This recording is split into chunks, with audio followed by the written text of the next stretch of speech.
If you look at some of my classmates, like Napo is your classmate. Yes. Honorable Matthew We Opoku sat in the Prempeh same classroom. is your classmate. I was a science student trying to enter the medical school.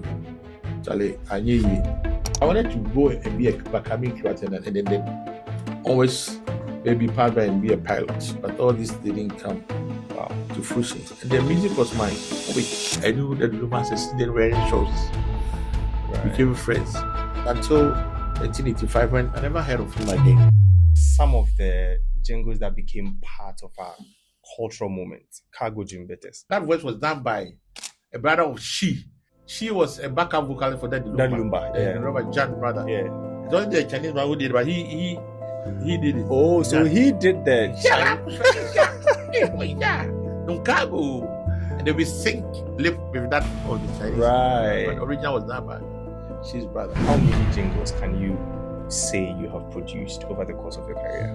Mobitel, Groove FM, Adom FM, Gino Tomato Paste, Shell Ghana Limited, the Bapa Tomato Paste. You can't go to, you wanted to do is like a drunkard. And then like Pusher, for instance, you wanted the word Pusher to be in all uncountable. Your students have gone on to receive a lot of recognition. Mm-hmm. Your recognition hasn't really been as prominent as theirs. So how does that make you feel? Okay, so we have something in the local parliament in Akala. So he said the if you don't have any product and you don't have any sponsor who's going to sponsor the artist to promote that person, all the job that you did, there was no way you can get that kind of recognition or be the instrumentalist or the sound engineer of the year. No, I tried to appeal to Mr. President Mahama, but it was really at the time he was the vice president. Yeah. When Anakufuado came to, I appealed, nothing came. But I'm thinking that President Mahama loves the creatives. He does. I don't mean to bring back sour memories, but on June 3rd, 2015, Obinimi was ministry in his church. The man that you came in here to introduce you to him, he's going to have problems in his workplace. It is fire, flood, and death. And then my brother-in-law died from the after effects. Yeah. All those kakaba materials, all of them gone. All the brand instruments that I bought, I lost everything. I suffered. So Kiki Giant has that song of me. Being a bad boy. Now I want to be a good boy. Maybe I will donate it to the Museum and Monument. Okay. Uncle Fred, so an ambitious student who wanted to become a medical doctor. Mm-hmm. At some point, you wanted to become a pilot. When did the music journey start? So, okay, the music journey started from my childhood, you know. If you go to my hometown, I come from Abeiku, Asante Achim, where Nana Machididi comes from. Machididi is my uncle. Have you produced any song for him? Oh, I haven't produced any song for him, but at least we have helped in terms of arranging his instrument. I haven't produced any song for him. Okay. So I was born in Agogo, and then later in 1967 or so, we relocated to Kumasi. I started my DNA there, and then my mother got pregnant again. We had to come back to our hometown Agogo in 1970. That's where I started my class 1. So class 1, we did the examination, and I was top of the class. When I remember the whole Agogo Santiago, all the class 1 students were gathered. We did the examination too. I was also the first person. And I was carried shoulder high from the hospital to the chief's palace. A teacher told my father that your son is a brilliant guy, so take him from here and then take him to any international school. That way we used to call them preparatory school in Kumasi. So I went back to Kumasi and went to Royal International, just behind the Kumasi Sports Stadium, opposite the Amahindia Secondary School. So I was in the boarding house. And I started writing my common entrance from 1977. But there was a teacher who was teaching. He saw me. And saw me to be very brilliant. And he told me that, sometimes when you're in your class, you just appreciate one of the ladies or something. My friend is here, I got attracted to a certain classmate of mine. Yeah. And then she chose Achimota School. So I also wanted to go to Achimota and continue there. I'm sorry there. But My teacher told me that no, I should teach private college. That's where he sees my future, and then I should go to secondary school in a particular year. So some of my classmates started in 78. I had to wait till went to around 79, 80 there. And that's where secondary school, that's where my music getting began proper. But my late grandfather that's my maternal grandfather was a trumpeter at the local Presbyterian church. So if you come into my house, my mother was a chorister, her siblings, and then my uncles, all of them passed to singing. So there's music in the family. Yeah, there's music in my family. And I quite remember when we go on Sunday school, I'll climb to the upper room of the church where the organ is, and I will try to touch them. Well, I had fancy of playing that. Those days in the 70s, it was very, very difficult for someone to have access to keyboards. Yeah. So if you look into our terrain, most of the guys who were playing keyboards were the children of the pastor. Right. Because it was mainly in the church. Catechist, church elder, maybe a big man in the church, probably a headmaster or a lawyer's son. So if you come into a terrain, people like Bessa Simons, I always use him as an example. His father was a choir master at the Methodist Church, so definitely had access. Right. The late Kiki Jan, who used to play for Sibisa, the father, I understand, was a headmaster, so they had access to piano. Ubu, who comes from a here, he produced most of this song. The father was a catechist. So in 1975, I come from holidays. I wanted to go and play then the rudiments of music. But the pastor there, the Presbyterian pastor, was called Osofuanani.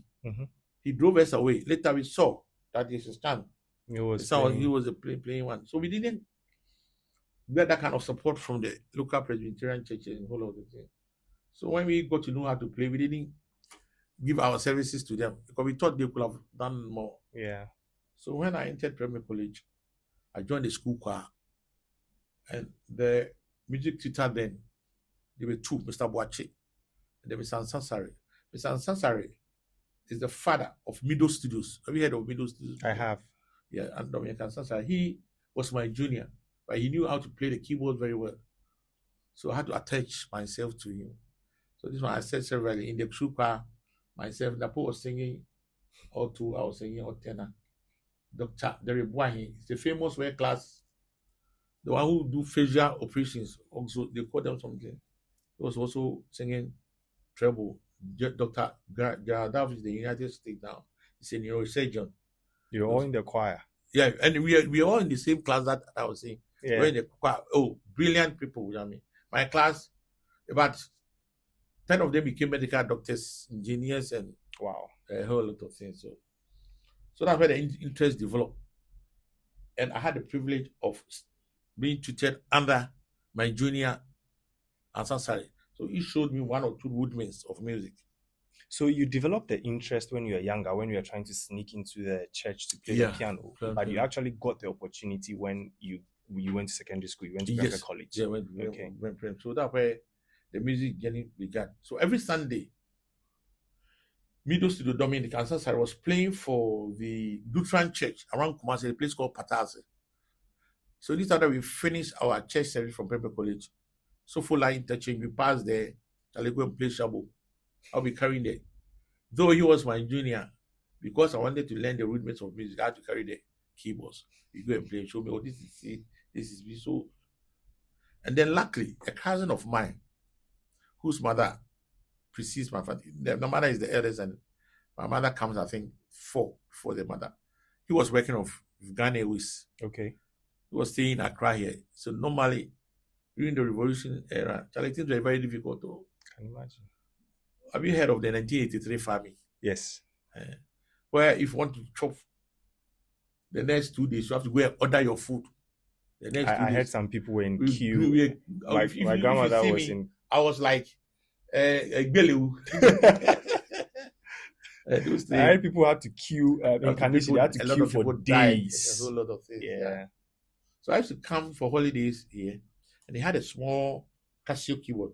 At that time, the production of keyboards in terms of its small nature were, are springing up. So he had access to that one. Okay.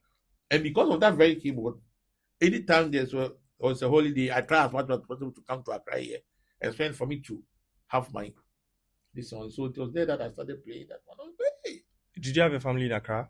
Oh, yes. Okay. So anytime you stay with them and then you go. That was my cousin who was working with them. So you stayed with them? My parents were, my father was in Kumasi. My mother had relocated to our hometown due to one or two frictions between my father and her. So she had left for her hometown. So I had to stay with my stepmothers. Before I realized I was staying with about 10 stepmothers. It was terrible for me. So I decided to relocate to Kumasi immediately after my sis form.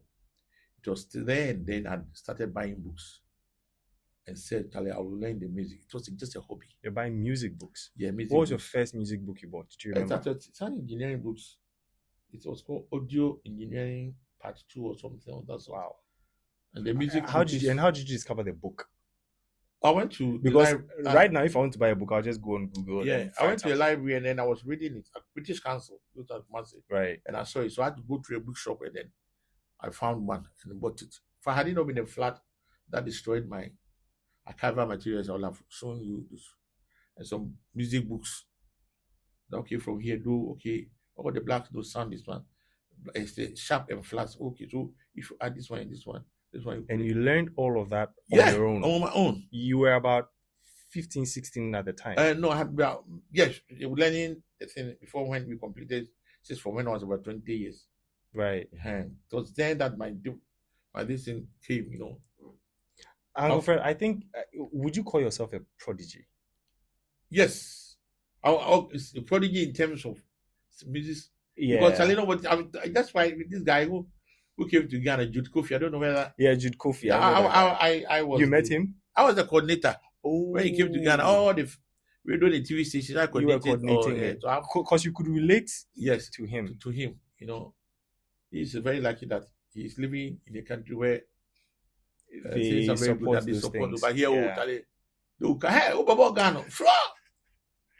the way you see, I don't know. And music those days. If you want to go into the creative industry, especially music, you're considered a vagabond. Somebody. Why was that?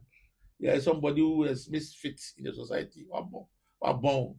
People are even laughing at our students when we're saying that, there's science, And then those people who even attending vocational school, they were even out of the system. But why was that the case?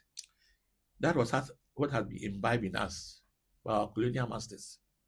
That in a hot sun, you have to wear suit in a tie for you to look good. All these were attributes and certain things that they put in our mind for us to consume their products. They bet our products.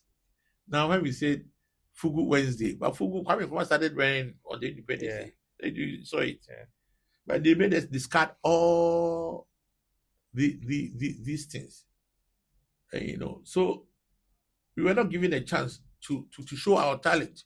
By force, you have to be a doctor. By force, you have to be a lawyer. Because that is the status quo. People want to know that, a cratchy. You told me cocoa, no. When I sold my cocoa, he's a doctor. A lot of people are in there, are not finding happiness in it. I can agree. I am a disappointed medical doctor myself. You see. So, Uncle Fred, your first book, you learned it yourself. What did you find that? Because I had done science, a little bit of physics. Because music is purely science, especially mathematics. You have to calculate the 10 fingers. How can you know that this one will point, this one plays do? You are moving the 10 fingers 1 year at the same time. It's a very complicated. In fact, I must pat the shoulder of the person who invented the keyboards. Genius. I agree. For that person to be able to combine all the 12 notes, C sharp, D, E flat, all of them, up to C again, for you to know that these are the pitches that any form of human noise can, accentuate or make. That person is a genius. Uncle Fred, I think the statement you've made is quite profound, that music is pure science. I have always been of the opinion that music is an art and science.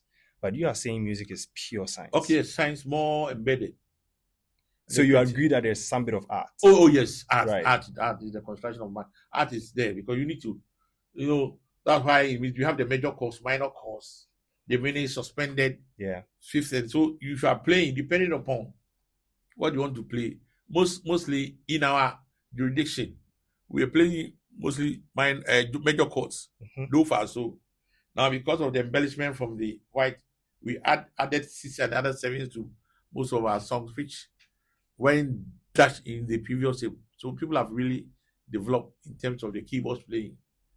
Those if you play to the testo code, the ones that have been rotated. Yeah. But now you can add certain things to it, make it very, very, very nice. So, because of your science background, learning the music when you chanced on your first book was very easy. Yes, you could understand it. Oh, Yeah. okay, it's application. So this one is one.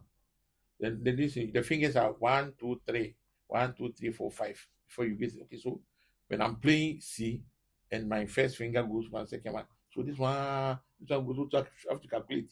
When I'm going, I have to go. Oh, okay, I have to flex with my hands, and all these things were there. And now, in terms of the recordings, in terms of the studio, Charlie, for you to get a gadget, if you look at when they were recording "We Are the World" in 1985, the mixer that they used, one of the mixers, was bought by one Ghanaian called Kojo Akwai. If you go to, was it auctioned? Yes, yeah, auctioned. So you bought one of them, right? So if you go to Dakuma, when you are going to Dansuman, yeah, the studio, the man is dead. That mixer is there. Wow. So availability of studios in Ghana, there were only 3 studios. 3. As at 80. As at the 90s.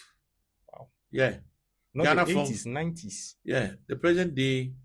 Now, how can you establish a studio? One mixer runs from here to here. When you switch it on, you need a whole power to power those machines.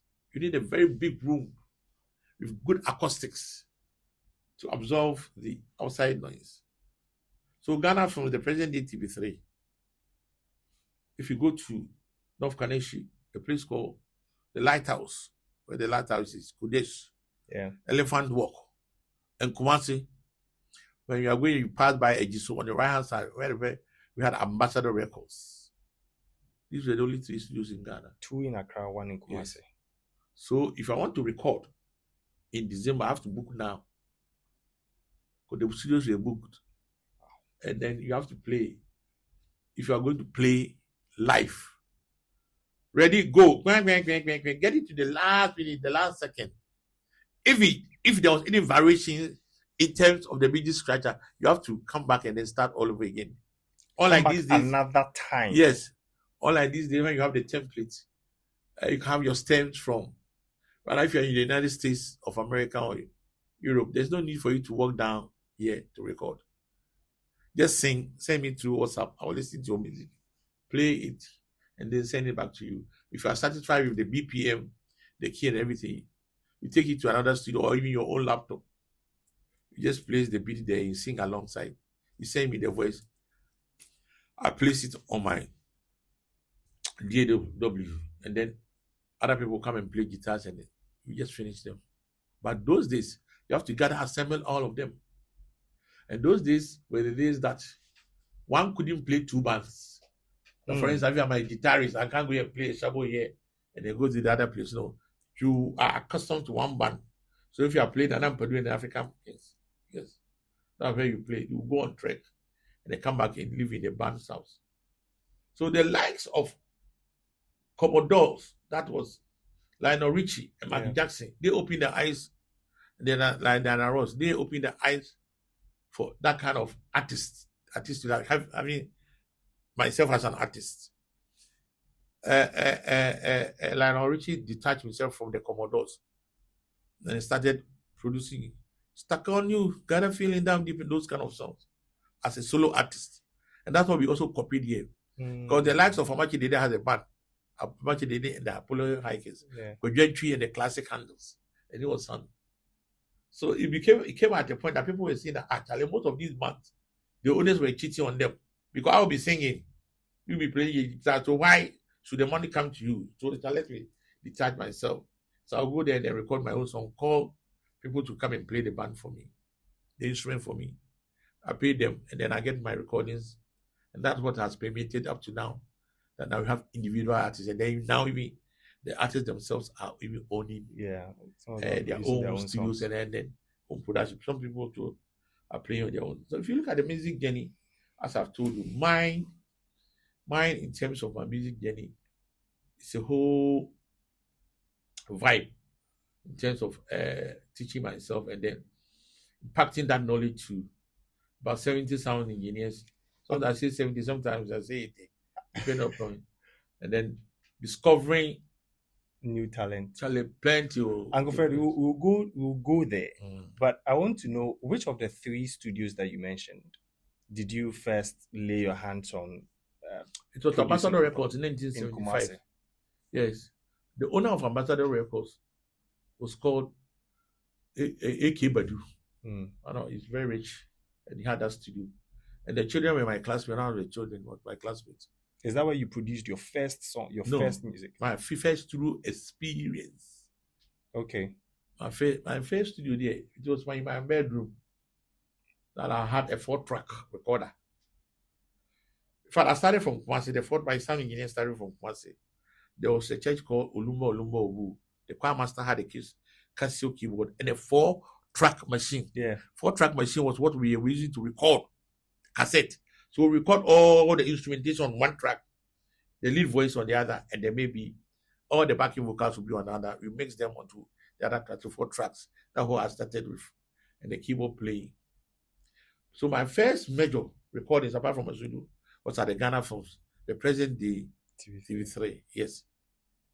And then we were recording on what we call tape, unpacks tape. Unpacks tape, 24 tracks.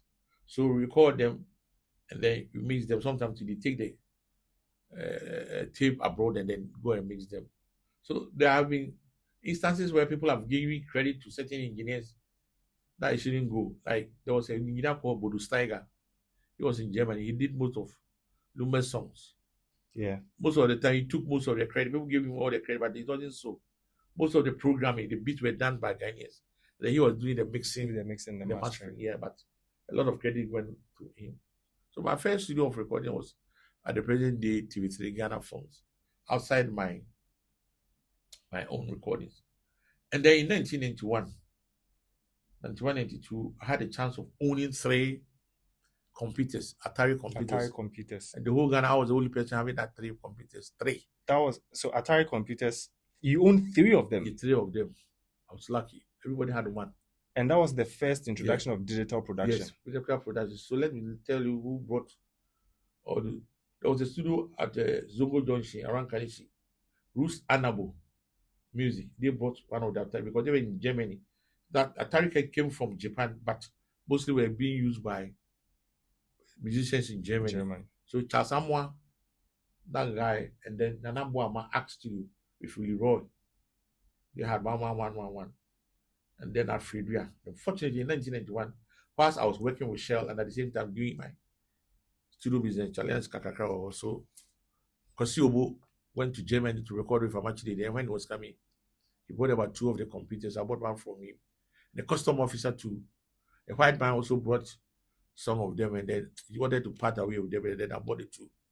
Wow. So I made a lot of money between the period of 91 up to the year 2000. I made a lot of money producing music. Yeah. What was the first music you produced on the Atari computers? Yeah, the Atari computer. So one of the first was Fred Kyei song, Don't Refi, also, yeah. But I had a lady. I had a lady called Selena Ollins. I had also produced Selena Ollins there before, and then some gospel singers also came from Cape Coast. So Atari. So my place became the reference point in terms of the programming. Everybody who wanted to record his music, and then because the attraction to the Atari computer, everybody wanted to use the Atari computer. So most of the music that came from the 90s, the Lumba, people also wanted their sound to sound like that, and I had one. And by the end of hard work too, I had the privilege of owning a keyboard called M1 keyboard. Cork M1. The whole Ghana, we were 3. Later became 4. Myself, Kojo Entry, Nana Danswa Biam, and then Nana Act Studio also came. We only have that kind of keyboard. So if you listen to most of the music, the tones, they rented it from some of most it came from the M1 keyboard and another Roland because it was one of the powerful keyboards. So people will come program in my studio. We go and do other sessions at the Ghana Forms and other places. So I made a lot of money between that time. That's where my first student in the sound engineering was JQ 94. Wow. JQ and I all attended the same church. He was my assistant keyboardist, and he had completed 641 and asked me to show him how to do the sound engineering. So I started with him on the Atari, and then came a second student called Wagsy, Don Wagsy. He was a student of Achimota and the Laboni, I think. So yeah, so he was my second student, and then Seth Lamte also came, and then Apietus. So I even made JQ teach Apietus some of the rudiments of music, and then during Apietus time, a lot of Liberians were in Ghana, so I was commissioned by the UN department. We were taking care of them to train about 20 sound engineers of them. So I did also train a lot of sound engineers from Liberia. Most of them are in America, and then some few Nigerians and other Ghanaians here as well. Uncle Fred, you have obviously had a very impactful career, 41 years. Yeah. This year. As a music producer, 41 years, how many jingles can you say you have produced over the course of your career? Uncountable. Give us a ballpark. Yeah, so in 1992, when mobile phone were introduced into the country, that jingle, myself and Michael Smith did it. That was in 19 the Mobitel. Yes, I can't remember. 92. Michael Smith did a jingle and voiceover for Mobitel. And then we did a lot of radio commercials for Groove FM, Adom FM, and then with one guy called Ekopaka, Captain Bogaye. He was a student that an old student from what do we call it, Achimota, and then Kafui did too. So you produced the first ever jingle to promote mobile phones in Ghana. I was part. You were part of the design, but myself and Mark Laiko Smith, we did it. Wow. We did it in my studio to promote Mobitel. That was 1992. And then we did jingles for companies. Some included Kamal Condoms, Gino Tomato Paste, Shell Ghana Limited. Which of the Gino Tomato Paste jingles? Gino Tomato Paste. Gino truly can yeah, from the previous, this one. And then, I don't know whether they've changed it here, but we did Gino Tomato Paste, Shell Ghana Limited too, and this delivered us salt and hundreds of other commissions.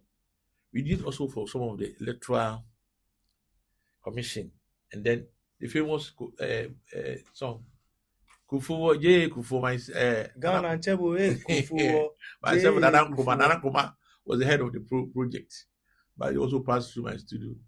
That's right. So wow, yeah, a lot. And then what Alfred, I'm interested in that Kufuwo jingle. What was your main your role on that project? My studio. So they came to it was Nana Kuma. Wherever the Nana Kuma is, I was dedicated and praise him for pushing me so hard. In fact, he was part of the guys who made me buy the Atari computer. So he's been with me. We down countless of jingles. City FM, when it was established, all their jingles were done in my studio. Sky FM in Takrade. We did most of them to Peace FM too. I did some. And these are some of the people that I've worked with. Like if you go to Radio Go, BB Menson, we did a jingle for TT Brothers. The jingle was supposed to be, that is the most difficult jingle that I've done in my life. The most difficult. Would you say it's also your favorite? Yes, it was one of my favorite. What jingle is that? It was 35 seconds, but we took about 10 days. Every second counted. Every second, there was a message for every second. And for what jingle is that? TT Brothers. Their fruit juice or something like that. Yeah. And what year was this? That was 2005 or so. Yeah, 2005. So James said, "You what you call for Dan Bruce, Danny, Daryl, and Bruce Ma, Patricia Megashi, Nana Kofi Ochida, Koki Woody." Yeah.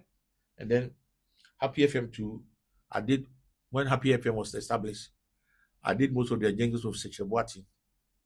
They released Sechebwati in 2003 or so. Acoustic Kantimpo of, I don't know if I Bruni, because there's a lot of them. Adukumi, Kokstama Klo, Joy FM to set them up for it, Dorin Ando, Delay, and it was Delay, Ebola were my clients. You are the godfather of jingles in this country. Ebola, I go very jingle, yeah, my. I go for you are the godfather of jingles in this country. But how you finish? I can please go through for us. I want to hear all of them. Now, Sifa Kai, there's a story between myself and Sifa Kai in 1993, when the National Theatre was established. I mean, after they have built the National Theatre, it was built from 91, and then they finished it, I think, 1993. So they needed for that place to be vibrant, and then they had a program called Showtime, and they were now doing auditioning for people to be part of, assembling their acts at the theater in the afternoons on the Saturdays. So they did an audition around the museum, and one morning was around the Cathedral Church, and then we went there on the 5th of June 1983. That is said, Kwame Sivaka was 23 years ago, and he was a comedian at that time. Kwame Ewa, the famous Kwame Ewa, who prays for Craig David. Oh, okay. Yeah, he's my boy, Kwame. Freedom Concert was there. Selena Ollins. I think Daughters of Glory Jesus took him at that time. General Marcus. Rasa Pierre Live Vibe. Amazing Six Band. Kofi Annie Johnson. Madame Fupa Beko.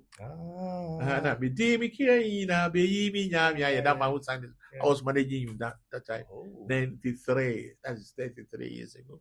Fredyma Baba Jumamo Nsema me collect for me.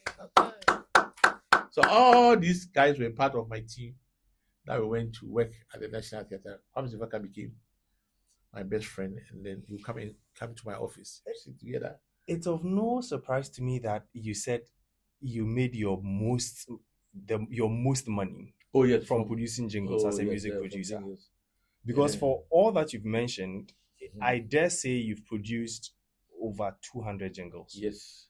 Over the course of your career. 200. 400. 400. Thousands. This one is just a periphery of them. Thousands of jingles. Because Joy Daddy, most of Joy Daddy's jingle. Kofi Ando, who is the producer for Fiera and Series. Joy Daddy. So Joy Daddy product Obapa Tomato Paste. Pusha. Jim Bitters. Pusha. Non cargo. Shall I Pusha Storm? Baron this says also Dallas Crystals. That's a farmer products. Yeah, that kind of fun. All the voiceovers, myself, Michael Katahina, yeah, and then Kofi Riverson, Jackie Ankara, National Nutrition Online. This is National Nutrition Online on Joy FM. I was producing that. I produced it for 4 years. For Nestle. Me and Panji Zane. Would you remember Zane? Zane, the mobile network. Yeah, I did myself and Panji Anof. La Bianca Tomato Paste, Happy Time Baby Diapers. I be Akobati.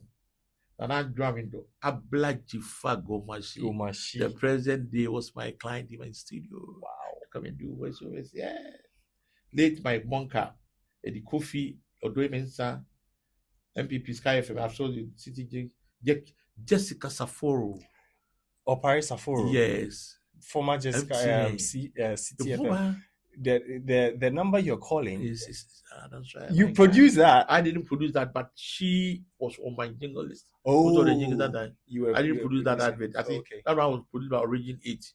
But she was my client, that I did a lot of jingles for Fame Kusechi Chugwe. Most of the jingles that were coming from Metro TV. What's my bad, I want us to talk about some of the jingles that became part of our cultural moment. Cargo Jim Bitters. Cargo. Uncle Fred. Yeah. Let's start there.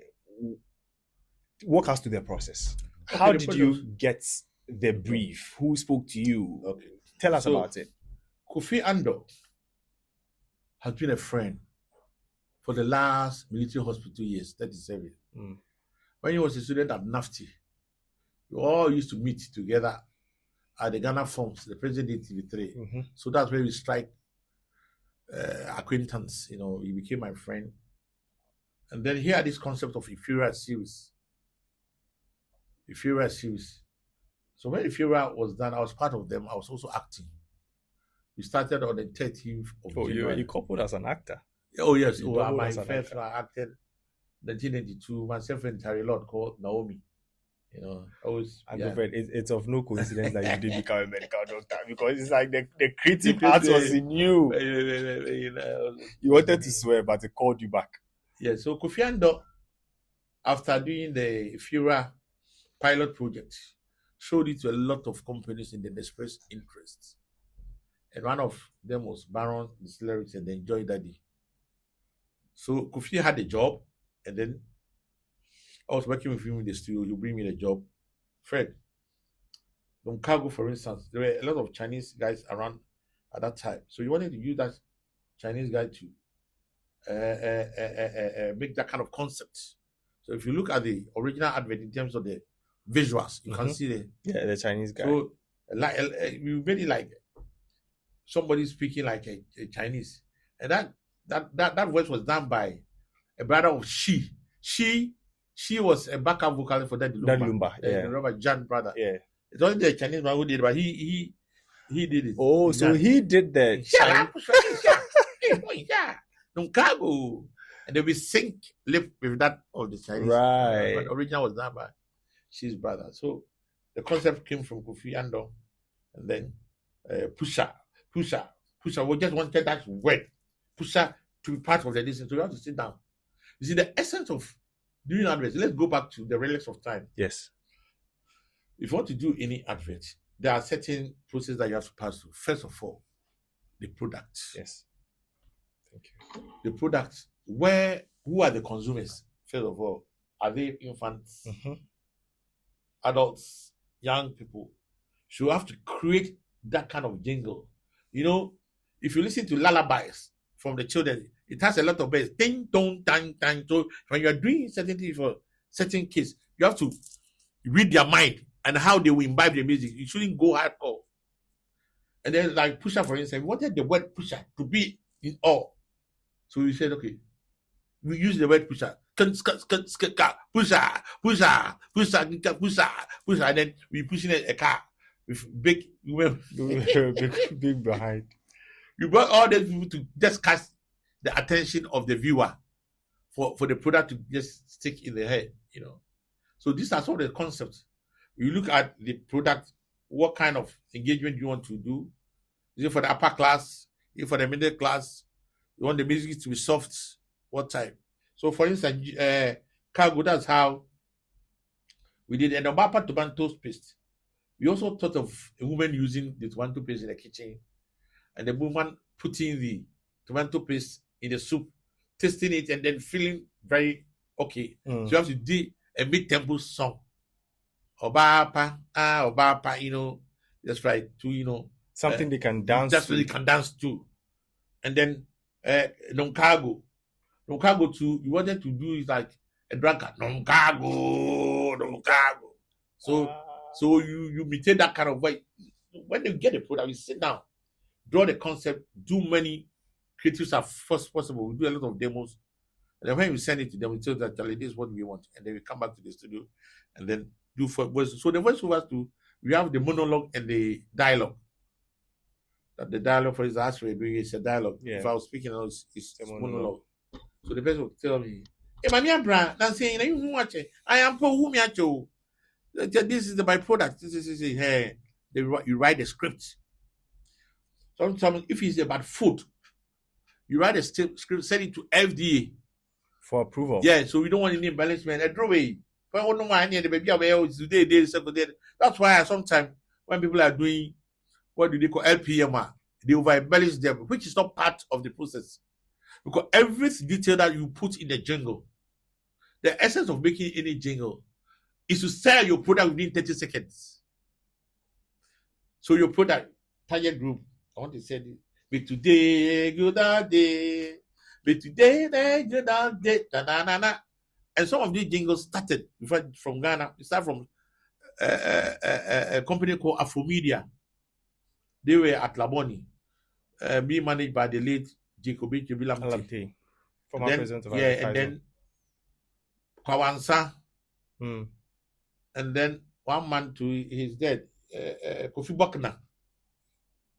And then the man who spoke on the TV first, Mr. I've forgotten the name. He also TBAW Africa. They also had agencies. So if you look from the 70s, I remember when Ghana was turning into right to diving on the night on the 4th of August. Either GBC or Ramles Man were commissioned to drive on the right on the 4th August 1974. Ghana way drive on the right. So it was commissioned, and then I think also that he used it that day on the 4th of August before we had that kind of material being played all over. People commissioned people, and then Tata Brewery to ta. All of them came, and Goyle. So that one I did it for Captain Boge. You did that too? Yeah, Captain Boge. Yes, that original Goyle. Super Plus. We had original one was done in 1975. Right. But we had to reproduce them because they had lost the tape. So the reproduction. Myself and Captain Boge did those kind of adverts. So all this on Storm Drink, Baron, this also Garlic Pulse. Storm energy drink? Storm, yeah, I think, yeah, Storm. Let me know. Storm Drink, there was a drink called Storm. Okay. That's the nutrition online was that for people to, So we work with Jackie Ankra. She was the one who spoke on, who did the voiceovers for all those kind of things. So every jingle, La Bianca tomato paste, for instance, it was done in 2006 when Italy won the World Cup, and it was an Italian company. So I did the La Bianca. So we had to do give it an Italian vibe. The good, like all this kind of dance. What did they call them? The salsa. Salsa, because we had salsa tomatoes. So we want to But what was the challenge? Because if you're selling an Italian product to Ghanaians and you want to keep it original and authentic to the Italian brand, so you're using salsa instrumentation. How do you maneuver that to make sure that Ghanaians still accept it? Because salsa is not our thing. Our thing is high life. You have been dancing to salsa, but you have been you have been dancing to salsa like Caluso. Caluso did all forms parts of salsa. Salsa, yes, right. And then the factory was located in Ghana, in Tema. Yeah. La Bianca was in Ghana, Italian company established in Ghana, and they had won the World Cup. So they wanted me to produce a very nice the jingle that will go. And a lot of people also bought that tomato paste. And it went really viral. It was successful. Very, very successful. Then Happy Time Baby Diapers. Happy Time Baby Diapers. It makes me feel good. Happy Time. That's why I use my children to sing. Your own kids? Yeah, my son who sings Kyei Mensah, who did a different cover. If you go to social media, he's there right now. I use him too. He did the Munja. Yeah. Now that guy Kyei Mensah is my son. Wow. My other son. So I use him for a lot of jingles. Yeah, I use him for a lot, especially the family ones and a whole lot of things. So what really came over was that the owner of the product will give it a look. This is my product. Do they give you like a written brief, or they speak to you? They speak to you. Charlie, look, what can you? They bring the product raw. Uncle Fred. And this was the 90s coming to early 2000s. Coming. Yes, right, because I started my own in 90s. But yeah, I gave you the history behind some of the adverts from those days. Yeah. Those days, producing adverts, some of them, you have to take a whole band, you play, you have to take it to London, master it, and come back. Now you can master everything. So somebody will call you, Uncle Fred, I'm Annie. I have this medicine that I want to sell. What does it do? Charlie, cough, mixture, it relieves pains and a whole lot of things. So you write those down. And then you imagine that if the person takes in the medication and after he or she is relieved, happiness comes after. Yeah. So you have to start from the beginning where the person is not feeling well. You have to do that sound to really assuage his pain or your pain, so that at least You can conform What's to them. a sound like that? So to assuage the pain, what So sound? sometimes some of them are what we call impulses, like woman, like in a film. Okay, sometimes this name, oh, it's not coming. Is it like a whoosh sound? Yes, something suspense. Yes, that Suspense, right? Suspense. That's the word I'm looking for. Suspense. So dum dum bruce. Just to feel how these are some of the things that a lot of films. I've also scored for a lot of films. For Yeah. Wow. Yeah. So you look at all those things and you apply. Then maybe the person bruce. Relief. Then they start dancing. So after the relief comes the jubilation. Jubilation comes around and then it goes in. So if you're doing jingles and voiceovers, they are quite different. And voiceovers too, who are the voiceover artists? There are a lot of them. So you look into the theory. Who are some of the famous ones you've worked with? It depends on the language that person wants. So those that you want somebody with a deep voice, SKA Bolas. Yeah. So if somebody want that, Bolas. So you go for Ebola. This is mine. You read through KOD. This is my this thing. You read through it and come papa deliver. BB Mensah, this is my this thing. So those were the guys that I was working with. And then when you come into the area of the Akan, I was working with a Kriabakuma Prempe, the late Sechebuatin, Nana Jessica Pa. Those people were speaking the truth. Nana Jessica Pa for Peace FM. Yeah, he's dead. Did you do any jingle for Peace FM? Yeah, Peace FM. Peace FM during their 10th anniversary or so. 10th anniversary with the Peace FM. And then because about just the team review. When it started in 2006, I did the jingles. Wow. You know, yeah, what then maybe that you maybe the Peace FM. The team review. Because about you need a pound for the remember that one, a guy called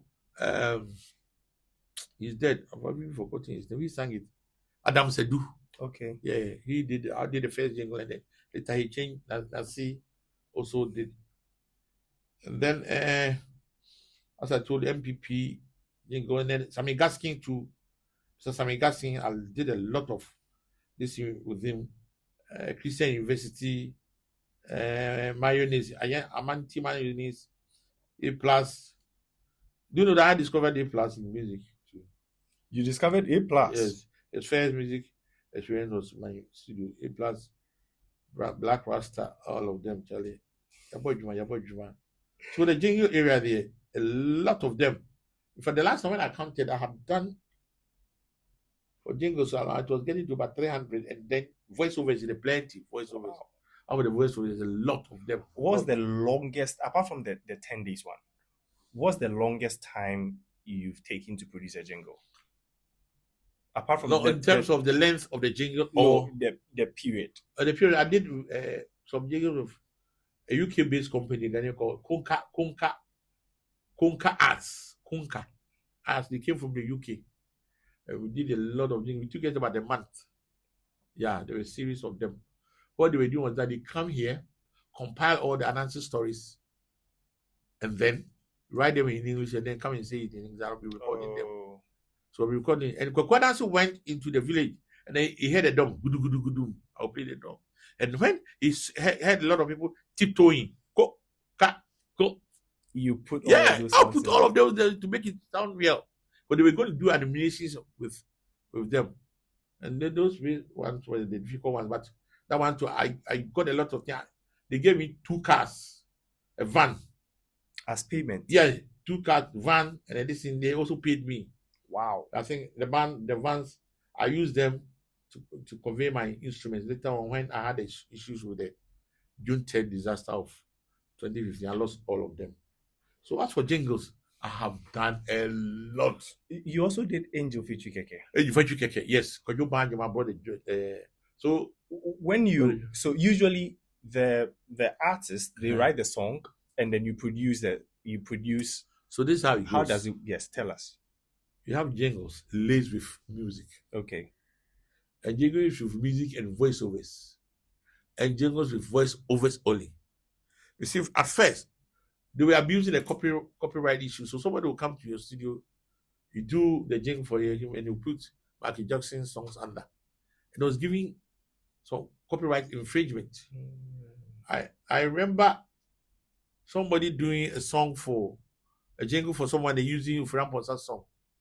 Before you had to sue The that person, Yes, you have to go behind the scene and then talk to that person. So it is wrong for you to see any product and then somebody's song is under. It's either the person is going to see the person, talk to him, and then he give you that assignment to do. Other than that, what I advise a lot of people is that have your own songs. Uncle Fred, on that point, beer did a club beer. Everybody get on now. I feel but the baby dear, and one they took that from Osibisa's I feel part of our song. Yeah, so they had to go. They had to go seek for permission. Seek for permission. Right. MTN also use for the Telecel Ghana Music Awards. They use Osibisa. Osa. Yeah. So that deal, it was done through Mactonto. But Mactonto and I were part of the TGMA board. So that's where they worked through, and then he had to convince his brother that they are using it for Ghana Music Awards. So they pay something into the account. So any kind of songs that people have used, you have to pay. For instance, I'm actually the so Debbie was used by the Spice loans. Savings and loans. So they had to contact that song belonged to Amachi today. Yeah. It didn't belong to any record label. Other than that, they were gone through so they talked to Amachi and made Amachi come and perform on that very song. So they changed the lyrics. So Nanan Kroma, who they changed the lyrics, and then Amachi they came to sing on that one. Nanan Kroma is one of the experts in jingle. That's why I was working with him. No wonder he did the J.A. Kufu. It's very, very. Uncle Fred, you tell us about that. We want you to tell more about that particular jingle. But we want to hear. So you were telling us about how there are different types of jingles with voiceovers. Yes, with voiceovers. So somebody can tell you that, okay, Fred, this is my product. I don't want anybody to talk or do a voiceover behind it. I want only music to attract. So every salient point in the product should be in the singing. You understand? Like as I told you, pusher. So what we did was that the pusher was done, and when we did the visuals, we took women with big ass and then let them push in the car while the product itself, the drink, was on. So what the pusher, you came up with the idea for pusher? No, it was I've been working. Now listen to it very well. Yeah. We have somebody who brings the idea and the one who produces it. Yeah. I was working with Kofi Ando. Yeah. Kofi Ando will bring the idea. Yeah. I will play the instrument, record voice, and then mix for them. Okay. Yeah. But some of them to be my own creation. Exactly. Sometimes I get this in direct. But I had agencies bringing me. That's right. So agency, when he's bringing me, because he's the agent for the distance, he has his own concept. Yeah. But when we come, we also add ourselves. Uncle, this one, if you had done this way, or this way too, okay, I'm Fred. You are the expert. Let's do it. Yeah.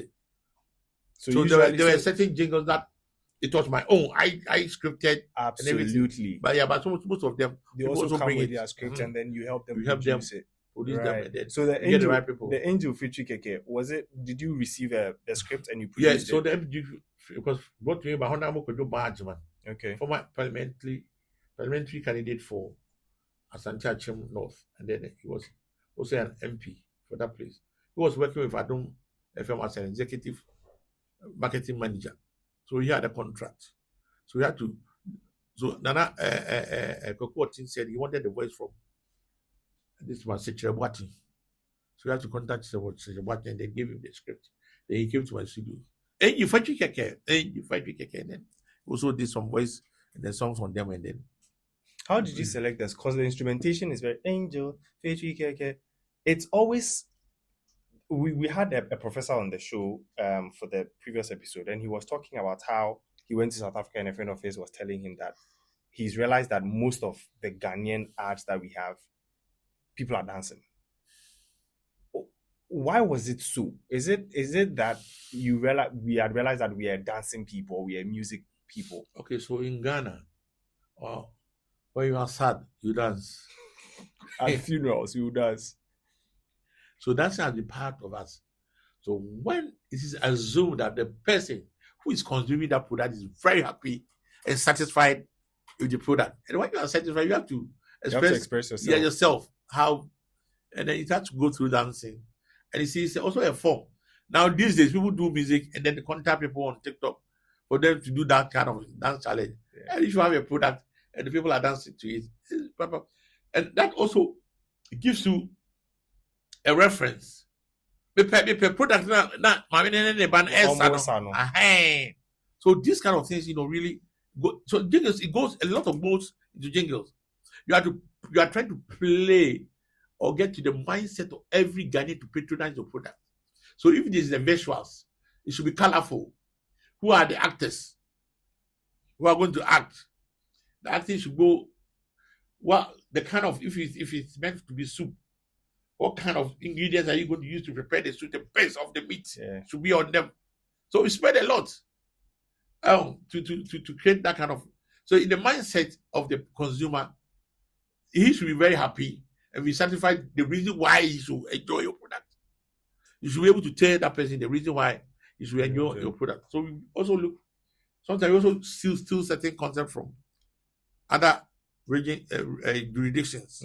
If you're able to get to them, you get also, especially some of the zouk music that are French, ska. Maybe you go to the Caribbeans or the French, and then you have them. If you see them, and then people are there. Sometimes the product might be a cappella. Welcome, Wezolo, Apama, on a was a cappella guy who did that kind of to express that. Alabaster box, Alabaster box. So every jingle and every product has a way of marketing it based upon the exigencies of time and what people are usually consuming. So if you have rival products, are saying this, but you can counter them. That's why there was a song called Yedinam Pabo. I catch you for. So let me tell you the story behind it. Tell us. General Champon was the head of state of Ghana from 1972 to on the 4th of July 1978. He was fascinated by the creative industry. And there was this army band in Kwanzaa called the Fourth Dimension for the 4 Brigade. I understand that's where George Dako used to play before embarking on his journey to Europe. Right. And then what really happened was that I understand a lot of the bands then had very bad instruments. And General Champon bought a brand new instrument. So they were teasing. They also had gone into a competition. So they were teasing the other bands who were having that kind of low budget instrument. And they did not power. I cracked your farm. We are consuming. Crab. Crab comes from the crustacean family. See, say Abeiku. If somebody asks you to say it in English, so what it stands for is that both the crab and the lobster and the scorpion come from the crustacean family. So when you are piercing your this, you have to consider how hard their shells are. The koto was meant for people who can buy fish a bit. Because that's why you could go to the sea or the riverside and then catch them. So I catch a farm we are koto the Nampaba. And you were referring to the band? Yeah. Come again. There was the Nampa. Yes, and Nampa was they are both new instruments, right? So people have to come and patronize. So you can do certain jingles to also counter certain products that Akutia, trolling someone or maybe bending your way through by saying certain things, get to appeal, make your product appealing. Yeah, and not even say it explicitly. Exactly. Because in this case, they didn't talk about the drums. They were talking about they used a very smart way to narrate that. Yeah, they so don't go glutamate in the when the person has gone to read the other competitor, he's seen the ingredients that were there. Yeah. Some of them were, additives and maybe preservatives. Then they use preservative. These are fresh. Especially those people who have been doing the drinks. Fresh from the farms. Yeah. Yeah, it was bottled. And it's not like others. All these are. So any kind of product that you're coming to market, you have to see the counterpart. That this kind of product that I'm marketing, what is the counterpart saying? Let me What, say, what was Coral-Range's counterpart at the time when you well, there are a produced lot of syrup, the cough mixtures and a whole lot of things. it? Yeah. But Coral had a taste of adding the flavor of orange, performing the same function as any. Some of them were adding ginger in this, but we added ginger in the orange. Orange. Yes, so orange is that was the emphasis. So you drink the medication, all right, but it tastes like orange. Meanwhile, it is also healing. Orange, what do we call it? Syrup or something. Coral-Range blood syrup. That's right. So when you produce that, because Coral-Range is also one of the most iconic songs that have been, or jingles that have been produced. When you produce the song, the visuals, do you normally have a say? Because the party was used in that in the TV commercial for that Coral-Range jingle you produced. Did you have any impact or any say in who? Oh yes, as I told you, Kofi Ando, the director of Fiera series. Yeah, he gets the job. he And brings it some to less some to me for me to produce the music. When he's going to shoot the music, because it's when he comes out, he has a concept already that after this, what is how I'm going to shoot. Then I'm going to use party to dance around. Sometimes when we are going on location, he calls me, Freddy.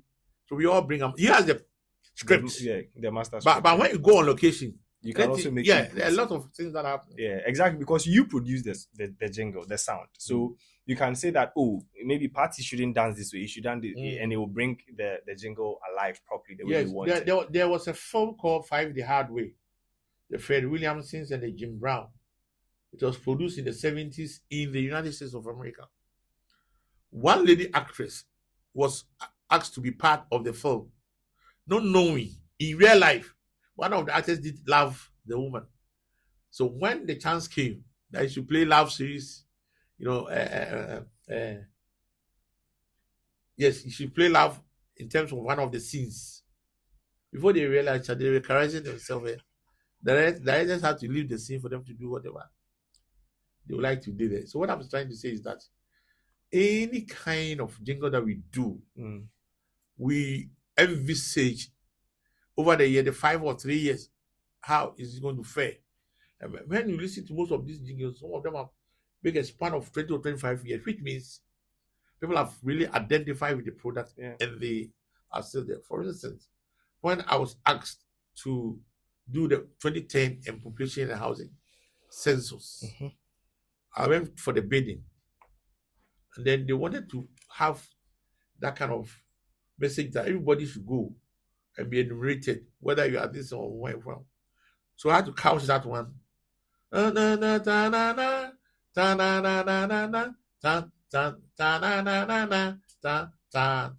to add some horns.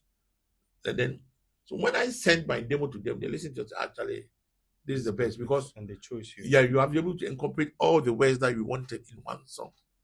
Fredyma, Uncle Fred, that jingle, they shouldn't have put it out for any competition. They should just give it to you. Why should you for competition for it? Any government establishment, if it had been a private sector, I don't know, but anything that's procurement process, you have to go through the procurement for people to also bring their list in, and they know, oh, I'm part Fredyma. I did some for customs that they never paid me, but that one there is no problem. I should have even asked that one too, that the government should also pay me in it. Exactly.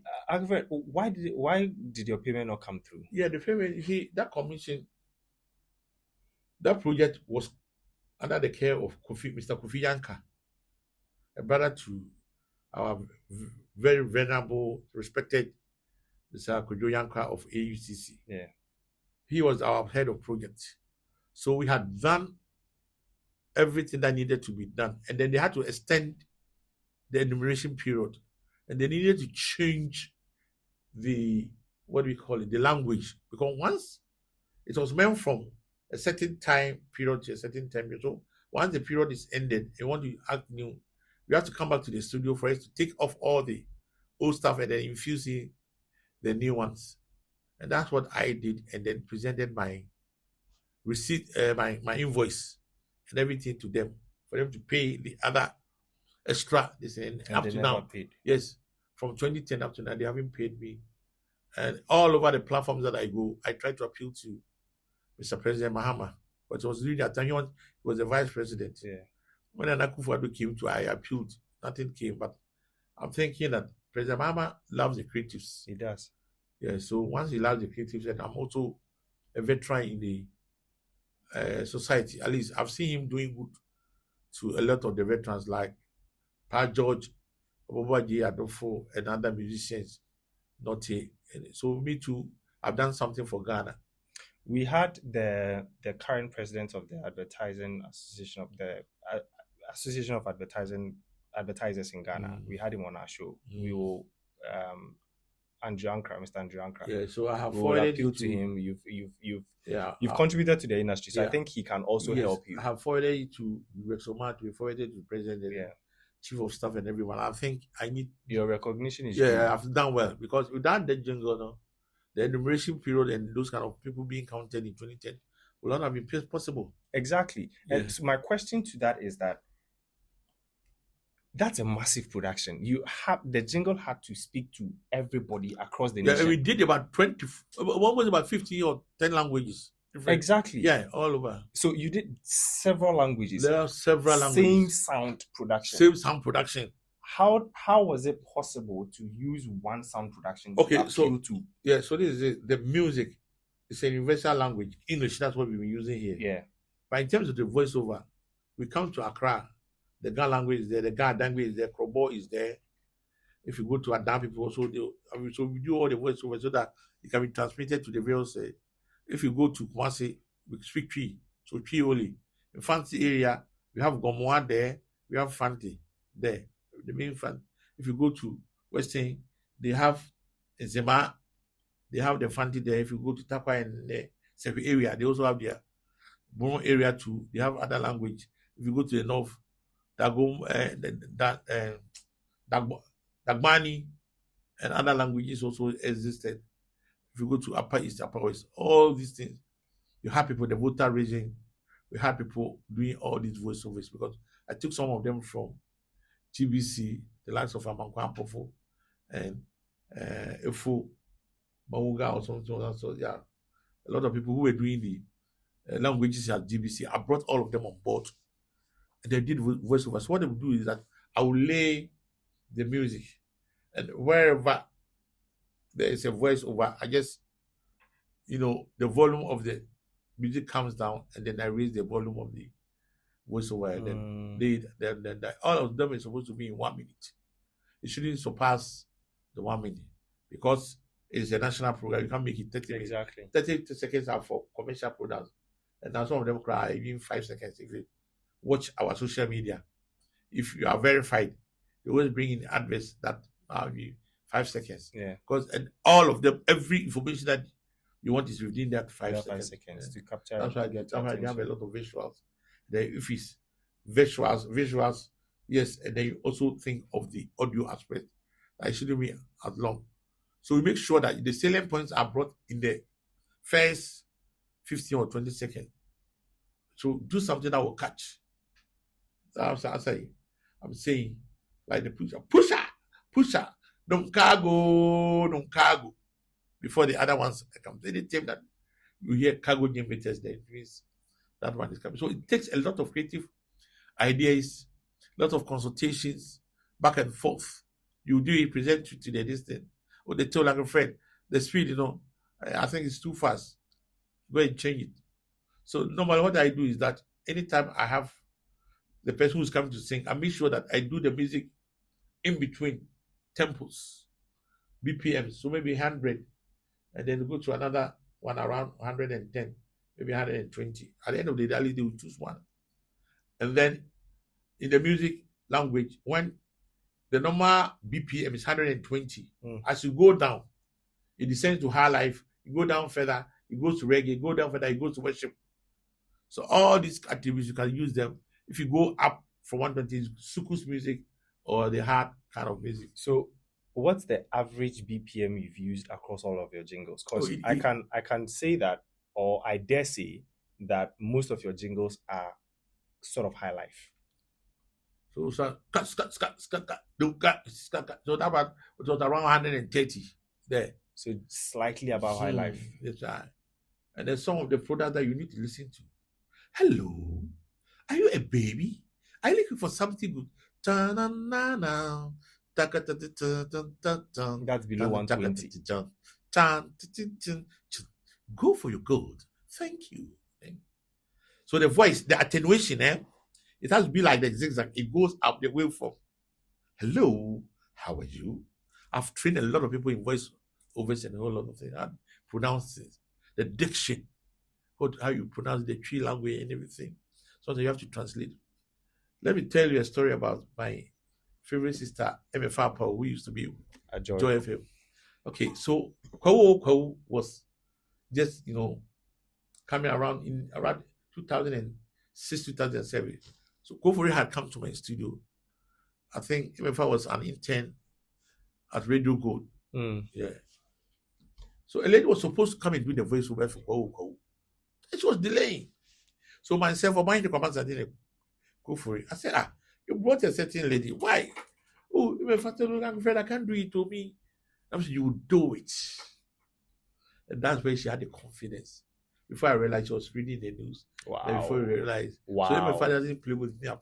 There are a lot of people that have really empowered for them to be. Delay, for instance, delay. I'm saying this one maybe. When she was about to do her program, she came to my studio. That delay interview. I'm afraid. We were top radio. This is what I want to do. So we sat down and then gave her a lot of tidbits and things that you can do. She could do. And the rest is history. And these are the kind of people that Charlie, I've worked with a lot of industry giants. In fact, one of the this that I missed opportunity was President Mills coming to my studio to do a voiceover. Who was that? President Mills. She was supposed to do a voiceover in my place in 2004 elections. Wow. President Mills himself. Yes. I was called by one of the other or some of them called me that. Tell us the story. The vice president will be coming to my studio. We have booked everything through a guy called Icing, the son of he was the son of Joe Icing, station master. He contracted that project, and President Mills was supposed to be in my studio to do the voiceover. So I had waited 7 o'clock, 8. Charlie, I prefer the vice president couldn't come. Oh, it's an opportunity that I made. But later on, Jackie Ankara gave me a job that I had to set up sound for him at the banquet hall. And then this job that the population enhancing sources, I got it at the time that he was the president. Yeah. They didn't look at my party colors or where I belong. Absolutely. They look at my professional attitude. That's why I was engaged to do them. Speaking of party colors, Uncle Fred, you did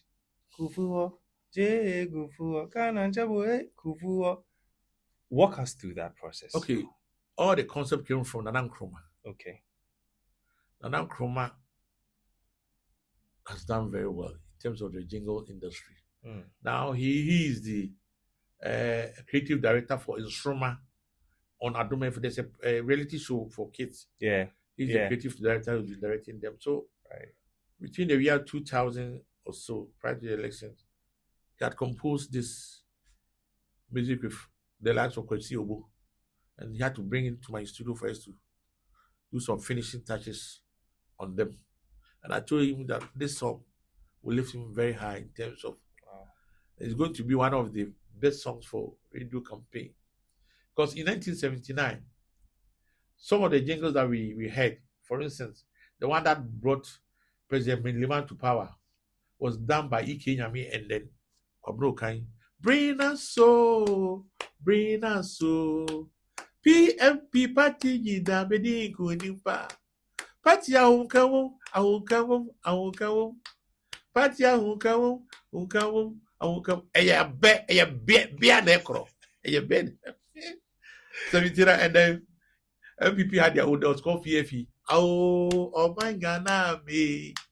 Yeni danso, eyen surma. You see, I'm reminiscing almost 47 years. You see, I'm vividly, oh my God, me. Yeni dasu yesuruma. So also by you instrument the guide. And then Dr. Pauli, vote for UNC, the party for you. Vote for UNC, the party for you. Broad base the best, UNC all the way. Convention Eyeking, Pa William Neko, Osu 70. That was that bad a cappella group from at a colleague or that area. So a lot of party jingles we've done. Then the Nankruban this is one, and then we gave it to them, prepare them. Boom. And then when Nana Gufad also came, he also contracted the person of Abeiku to produce that number. Na, we win. But there's other jingles through and other voiceovers that we did for them. A whole lot of them. Agove, talking about Abieku's producing Na Oyewina. Abeiku is your student. Yes. JQ was also your student. Yes. You taught all of them music production. All of them. But they knew how to play their keyboards already. I didn't teach them how to play keyboards. Yeah. They knew how to play, but in terms of using the computer to do production and then sound engineering, like when you this frequency, when you pass here, yes, that one there, it's me. I taught them. And Abieku's brother, let me tell you my story on Abieku's. In 1990, a group of young guys appeared on television. It was called Sedonko and the Soul Setters. The program was done on Saturday evenings. It's called Weekend Rendezvous, which was MC by Maxwell Brody Benz, and also that of Francis Pim. We used to work with Lewis. I think now he's domiciled in the USC. And then it was produced by one John Owusu. So we came on television, and then Appiah's brother, elder brother, may he rest in peace, Kojo, was my friend. So when we went to that, when we had that program, Appiah was just a young boy. So when he completed secondary school, he said, "I want to do sound engineering." And the brother told him, "Well, it's Uncle Fred who can do it for you." So I was there when Appiah came with the mother. The mother was holding a bottle of wine and some small coins. Uncle Fred, get out that electricity. This is my sign because of the brother who was my friend. That's why I trained Appiah. So if you look into my archives, I have him in a green shirt and a khaki. And then he came. And Appiah he was a benefit to the Fredyma franchise. In the sense that the time that I was training him, those people on board were Kwame Yeboah. Kwame Yeboah had mastered the art of using computer to play music. And Appiah just wanted to be like Kwame Yeboah. They call me manager. They call me manager. But some years they say Kwame. I said no problem. So Appiah was the type of person when I trained him, he wanted to explore further. So when you teach him B, A, the next time you want to move to B to see why this one. So when I always leave him in the studio when I'm going to sleep. So he'll be there. So be fiddling with the things. By the time you come back, he has learned certain things, so you also exploring. And then I had this keyboard that I was telling you that myself, you have to program the keyboard. And he was pressing them one day. And the keyboard asked him, "Are you sure?" He said, "Yes." But that was the end of the keyboard. So he dismantled all the tones. Fortunately, at that time, there was a cartridge that you could fix the recall. That's where I was. So I didn't even fixed it. I didn't even over the cell phone. That's right. And Appiah, as I told you, his time with me really proved success. Because at that time, technology was evolving. Atari was there. I was using 8-track cassettes. And then it was after 3 years that the PC that we are using now to produce music really came. That was 1.something megabytes.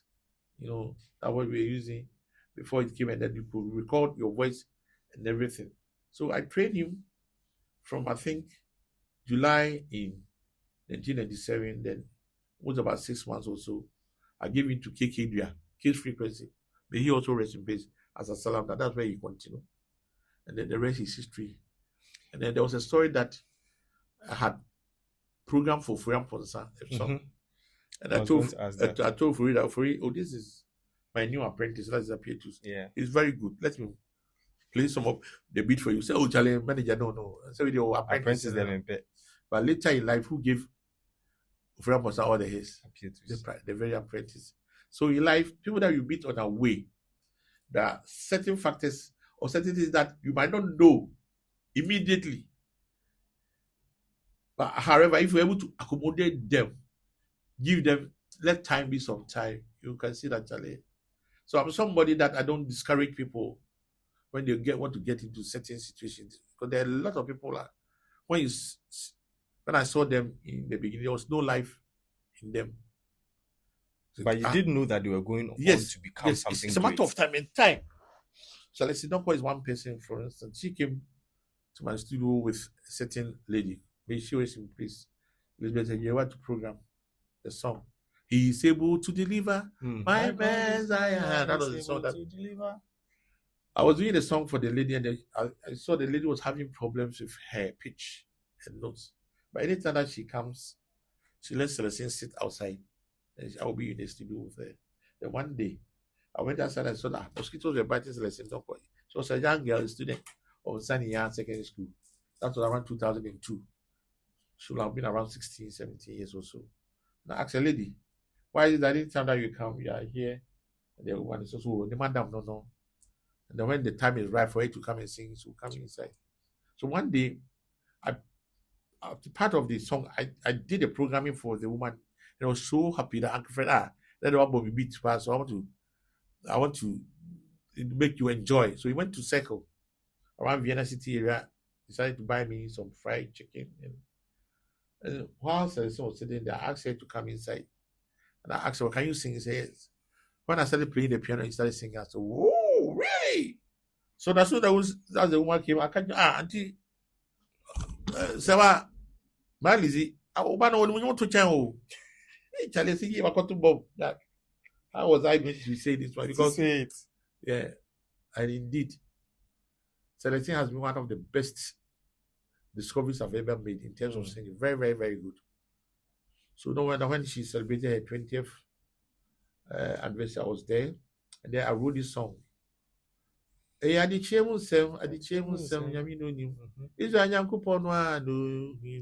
that song. I wrote the song.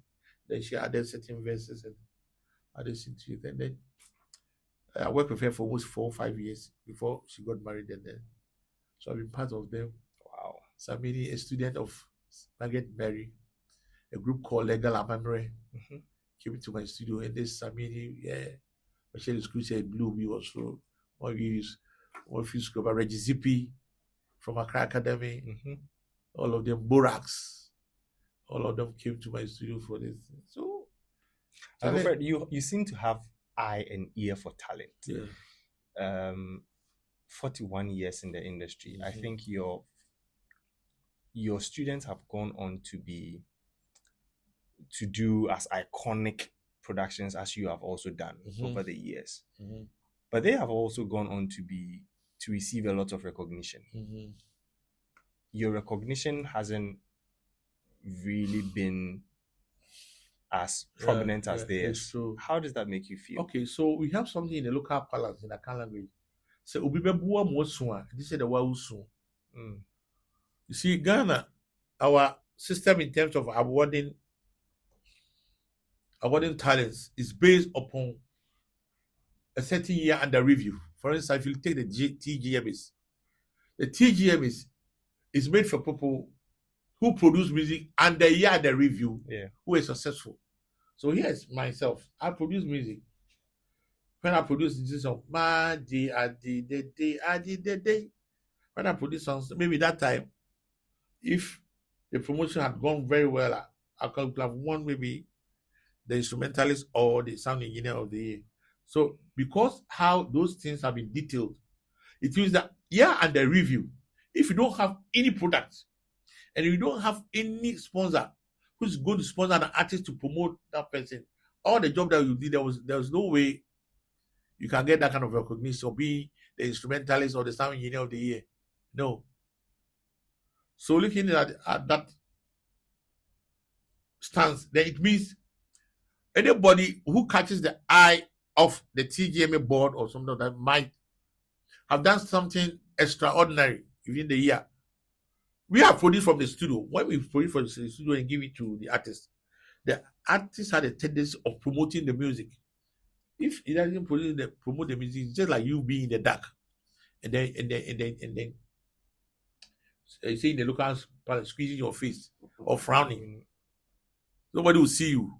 All right. So these are some of the things. But as a last year, Ghana Leadership Awards and another award, this gave me an honorary award. Where I've reached there, I don't need any competitive award, but I also won the Pundit of the Year in 2021 at IOTP's Radio and Television. When you talk of radio and TV personality, in terms of punditry, I won that award. Yeah. So that is the contested award that I've won. But the rest of them honorary last year, I think I'm satisfied enough. That's why if you go on my Facebook page, especially, I celebrate myself all the time. I tell my story. People are even urging me to write a book, but when I write, you people will not buy. And then Uncle Fred will but buy. at the end, I'm going to go. The things Uncle are Fred, here. you Whatever you are write used it. for, I'm just very We'll few buy of it. But it's a bit of an irony because you were on the TGMA board at some point. Is that correct? Yes, I was on the TGMA board.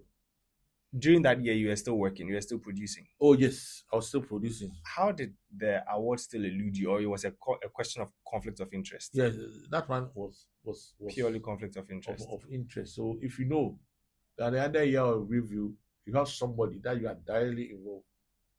That song that you don't know. Yeah, but you see, that thing, it doesn't work. Yes, because I've been on the board that Zamales and other people, Richie, all of them had produced, but they were also there. Absolutely. So your influence, one person's influence can never encompass the whole thing for us to. If we are going to vote for you based upon the kind of work that you did. So as of 2015, I was the longest serving board member until, Ghana Music, or Ghana Music, it's a private entity. So they have the act to take people off as board members and also let other people remain. So I was taken off, and then I have not been part of it in terms of the board, but I've been an academy member that I vote. There's any time that but I was taken from the board and I'm an academy member. Somebody might say it's a demotion, but it's not any problem. I mean, the ideas that we have, we cannot let it. The industry. Just we have to help the industry, survive. So music production aside, and not getting the recognition for music production, you've done quite a lot of work in jingle production, and Jingles supports the work of advertising. So in Ghana, AAG, when there is AAG Gong Gong Awards produced by AAG, there is no form of recognition for arts that they give only to the agencies. Without recourse to telling the people the kind of production house that did them. And I think they didn't notice that until video. If you see, when they were giving awards to video the video of the year. Yes. They were giving it to directors until we said no, do it to the artist. And says no. The artist commission, but you have to when we talk of the quality video, it was produced by the director and the whole lot of things. But so you can say the song by Fred Kyei Mensah and then edited or phoned by so won this award so that we can take the two plugs together. So most of us were not giving recognition. So some of the things that we did have been taken over. Oh, exactly. Yeah, by other people, which to me is not the best. So there are certain things that you should have benefited from that people took advantage of. We're going to speak to the AAG president to create. I think you deserve all the not that I think you do deserve all the recognition. It has passed already. It hasn't. You're still alive, and recognition comes. Yes, and this is because every media house has its own production house. So until maybe it is in terms of music that somebody wanted to do music for a jingle or for a product, other than for the mere voiceovers in there, we don't attract some at all. Most of them have been done by their own station. So if you go to station X, they'll tell you that we have a marketing department that we can do everything for you. It's not like this thing passing through agencies ad agencies. Now the station themselves are ad agencies themselves. Yeah. So it's a shift because I've been saying in my interviews, I made a lot of money from advertising in terms of the jingle. Because well, it takes you 45 minutes, and the amount that they will pay to you is more than booking about 10 artists to come and record in your studio. So sometimes somebody will come and say, Uncle Fred, did you when you tell them that this is what I do.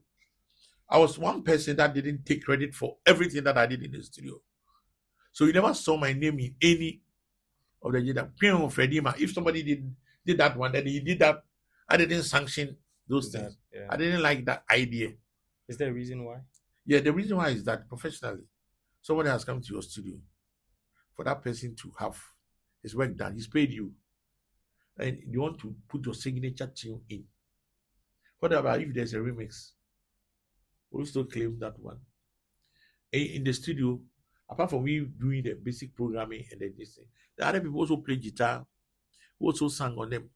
If each of them were to take credit to put their signature on it. So a lot of the sound engineers out of in quote, so that bloggers will not take me in quote, maybe out of ignorance or something of that sort, in quote. Isn't it also so that their recognition isn't lost? And how it didn't last forever. These days, you still be hearing it, but how many? These days, when they come to the studio, people come to the studio, only one song. Most of the artists themselves have their own studios that they are doing. So maybe they place their name. That was to catch the attention. Yes, it did the magic for them, but now things have really changed. In the Ghana language, they have something that calls the money aleboe. When they know you. Yes, these are some of the attributes that I put in my work that it doesn't matter that you put your name, the Fredyma. Some of them did, but it wasn't something by myself. Yeah, just for me to look good. But at the end of the day, so when I tell people that my year I did the day, so last year, or was it this year? Yes, last year, I started reprogramming all the instrumentations that I did for people. Don't make fear. I started playing all of them. And other ones, So people that I work with, Daddy Lumba, myself and Daddy Lumba story. I don't know whether you know that one too. Uncle Fred, tell us. Or whether you are talking of Jingles, so you can't. No. Tell us. We want a full scope of your. In 1982, that is 44 years ago, as a student of Fredyma College, we used to have Saturdays as our holidays. Every Saturday they will let us come home. So when we come home, I had cousins who were at Drabin Secondary School. The proximity from Kumasi to Drabin was around 30 or 35 kilometers. Yeah, so every Saturday, just from school, I'll just take a car and then go there. It was there that my cousins introduced Daddy Lumba to me. He was also a student, so I knew Daddy Lumba as a student wearing shorts. I think he was just a year ahead of me also. So we got together and say, hey, Fred, the way I open your sana, just for so open your power, so that's where we strike acquaintance, became friends. And those days, simple message, we have to write a letter. When you're in school, those days, you get a letter, hey, my letter, especially, hey, Charlie, from maybe your girlfriend or from the other schools. Tell them, my Charlie. The brightness of this year has given me the opportunity to leave you. If your mother comes from Iceland and your father comes from Cuba, you can be an ice cube to cool my heart. Roses are red, so you are. If we are hearing all these stories, so I'll write letters. In fact, I had a lot of archival materials. Had it not been the June 3rd, that really, the first time I heard that, I was like, wow, if you did all of that work, then I am dying to see the kind of work my car, that you might have lost. I had 10 cars. All of them got lost one day. Wow. And it even killed my brother-in-law. So Lumba and I established that contact until 1985 when he sojourned to Lagos, to Germany. I never heard of him again. And there were Lumba. He told me 2 stories about it. That there was a church in one called Lumba Obu, which he liked how they sing. And then Patrice Lumumba also composed a song for, and that's what they used for the name. So when he went to Germany and met Nana Champo. Champo. He said that Lumba brothers. So I didn't see Lumba till. So that Lumba got his Lumba name from. Yeah, there are two versions, but this is one. Right. Okay, he told me, Uncle Freddie, baby, you went for me, be why? That's me, brave. Oh, that Lumba. He's so resting. I miss him. And so I never saw him until 1989 when Yayaka Kwanto came, and then I look at the album. But at the time, he had a gel curl. But what really made me recognize him was the head. He had a big forehead. So when I said, could you foresee? But I need. So until that, I produced Fred Ponson's demo for Domre Free that he sent it to that room, and then he was asked him to call the person who did the program for it because he was tuned. And then Free came for me, and they went to the house at Domi. And you met him. So when you friend, like, yeah, Freddie. Freddie, Charles. Hey, Charlie, Freddie, but I told you I was supposed to get Freddie, but my Daddy Freddie. Oh, so he did the for example, that is because of you, I produced him. Wow. I should have brought some materials that I have. I think I have them on. Be a little, or you can infuse them into the. Yeah, we'll come for them. I can send them to you. Okay. So I had a picture with that Lumba 33 years ago. Wow. Where Fredyma shot that. So Fredyma took that picture. Yeah, took that picture because it was a Christmas of 1993 when I was living at the Abeiku. I was just 2 months old. I was playing my piano, and then that lady lesson in Orleans was singing. There comes Coco Fredyma and that Lumba in my house. So we sat down, celebrated a day there. I can't remember, 25th December also, yes. And then when she said he saw the lady singing, that Lumba told me that after producing Ofori, she was going to be the next. And true to her words, his words, that Lumba produced that lady. Wow. Yeah, now that lady is domiciled in the United Kingdom. She's called Selena Orleans. Yeah, so Lumba and I became brothers and everything. And when Kadabongo came to Ghana in 2017, that is on the 27th September or 21st, I produced that concert too for him at the banquet hall. And when President Ouattara also came, I produced the concert for him on the 15th of October 2017. So anytime that Lumba was going to play live anywhere, if I don't accompany him, he tells me the place. And he was particular about his monitors. Whenever he's singing, he wanted to hear himself very well. So anytime that I'm also around, it gives him that hope. Oh, Freddie, everything will be doesn't fine. Get there wrong. So back to 2024, when he had problems with, is it 2020 or 2024? Yeah, when he had problems with his radio station DLFM, the mixer, the console. Yeah. And then I went to buy one for him, fix it, and then tune the sound for him. Wow. Until I think I have the last picture with him here, which maybe later on you can have it. So I took the last picture with Frida the Lumba, and then before I realized I have a lot of pictures with him, but I want to show you. Yeah. So this is the last picture, the one in the bricks. The first one is this is the picture here. So these two pictures, very poignant. The first one is the 1983. And this one, this is the last picture I took with that Lumba before he died. The one in the bricks, Wow. Yeah. So Lumba has been a brother and a whole lot. So when I listen to what is transpiring since his death, saddens your heart. Yeah, but I don't want to get myself involved. Yeah. Because it's a brother that I can't be fighting with other people on this. But you tell the truth. He dealt with people everyone in his own way. And so Lumba that I work with him, he never cheated. He never took my money away. He paid me as I was supposed to get. The kind of conversation that we had was purely business. Once or while we reminisce time and say it. So until he died, I didn't even know where he was staying at least level. Because I had only gone to the one. He's not the type of friend that you will let me come to his house. Anytime that he wanted to meet, I'll meet him at his radio station. We talk over phone and then we settle matters. So that's how I live with him. So may he Uncle rest in Fred, peace. may he so rest in peace, one of our legend. Uncle Fred, we're wrapping up.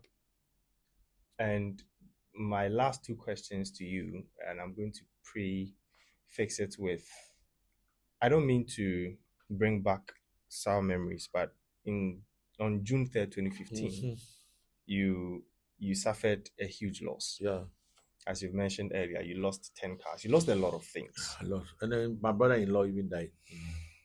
Death was the final. I suffered. I must be honest. And listen to this story. I've told these stories over, but every platform that I get, I try to reminisce time and then see. Yeah. You see, I'm somebody that don't take my spiritual matters for granted. No way. There is physical and then spiritual matters. I don't take. And you know, this pastor in Ghana, Obinu. Yeah. Everybody has vilified him, talk a lot about things. Fine. It's the way people see him. But sometimes we need to experience someone. So I'm somebody that if somebody comes to tell me something about Emanuela, that this guy is not good, he's that. No. Maybe she's not good to you because of certain things that you did. You might not tell me the story, entire story. Yeah. So here am I. Obinu used to come on Metro TV doing a lot of antics with his prophetic gifts, and people were even laughing at him. Sometimes because we didn't understand that and then, until I had a problem, which was couldn't solve, and then somebody directed that we should go and see that man. He's well endowed with that kind of spirituality. I think it was my wife who went there. There are certain things. I've been with my wife for 37 years. This year is our 37 year. It's not every secret about me that she knows. Yes, you marry, don't do that. There are certain things you don't have to tell. But there are other things that we can discuss. For instance, marriage, I tell people that, oh, former boyfriend, not to say, hey, now you know that he sleep well with you. What do you mean? Myself and the other guy, can you those answer those kind of questions if you're a jealous man. But because I was trained under the leadership of Abeiku Dadson, I understand marriage. Yeah. For women, take two things. They give birth to us, and we also go there. So women are powerful. So whenever you are dealing with a woman, they are not, excuse me to say this way, they are not jokers. Every woman is a smart person. Mm-hmm. They feed us. Yeah. We take solace of a lot of impulses from them in terms of our everyday attraction, everyday life. So women are people that I respect a lot because I use my wife as an example. All the church changes, cesarean operation. I like women with good backside in your flat stomach. So when I saw her, that's how she looked like. But now, because of that kind of cesarean section, she might not look the same thing. But I go back to time and then picture how she looked like. That's how we were able to stay. Yeah. So my wife went to Obinu church, and then he told my wife something that I've never even told my wife before. I can't explain that because it's a family issue. I was like, oh, wow. I'll pay a visit. So I paid a visit to him one day. I wasn't a member. And when I went there, a sound engineer that I have worked with me was a sound engineer. And the very first day that I went there, after the church, he introduced me to Winner. Oh, Papa, the master knew a friend, Uncle Fred, he's been speaking on because somebody showed the team with Peace FM. Oh, well, Freddie only. Oh, okay. So I went, so if I get time, you come and visit. So one day, Obinu was ministering in his church, and then he called me, and he come. The man that you came in here to introduce you to me, he's going to have problems in his workplace. It is fire, flood, and death. Wow. Yeah, so I should come. This story, I have told it several points. And some people have even used, a cartoonist used it in laughing at me. There's a cartoon on it. Yeah. Fred Kyei Mensah. So I went to the church. I said, and this was how many years prior? That is 2015. It happened in 2015. June 10th. So I was there, I think in April, May, June. Of the same year, 2015. Yes. When I went there, he told me by a month later, the thing happened. Wow. Told me that he's going to go over water flood and they to come. And he's going to take me back in terms of my It's something that's going to happen into my life to prepare me for to come. There's no way they can do anything, but you pray against the death. And you know what happened on that third June? So I had come home doing all the spiritual directions that he's giving me, praying about it. But sometimes we tend to forget ourselves. So on that third June, I had done a jingle for African sports, origin and sports, tourism, Ghana Olympics, something. That man to all his jingles. But World Cup, when I have those all those jingles. So I had done a jingle for him, and the guy was pressing me to come to the studio and then give him that jingle. And the clouds were very heavy. So my second born also attended Premier College. I asked him, he had come for vacation. I asked him to go and then get a jingle from the man. Because at that time, the studio was in Adabraka and I was living at Pokwase. So because of security reasons, I had kept most of my things at Adabraka there. Because I hadn't finished my house. Though I had done my burglar proofing and everything, there were no doors on them. And I've left everything at Adabraka. So my son, when he was about to go, he came back and said, Daddy, you shouldn't go. I was even angry with him. And then I myself decided to take risk and go. At that time, I had a guy who was taking care of the studio for me. I had given him another room. So any client that comes there, he calls me and then I come. So around 9 o'clock, that was around 4, 5, getting 6 there. I tried going to the studio from Pokwas. Then all of a sudden, I was about to go. I heard a voice, sign, and felt like we in trance, voice, sign. That was it.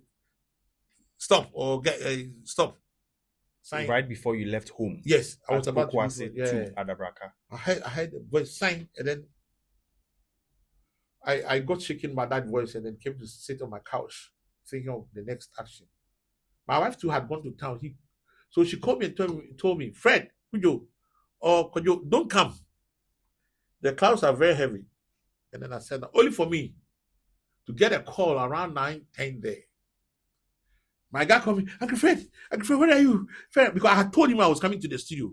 And he knew that since the flood, if any time, the place used to flood, but not to that extent. And every time that I start like that, I take all the studio equipment upstairs.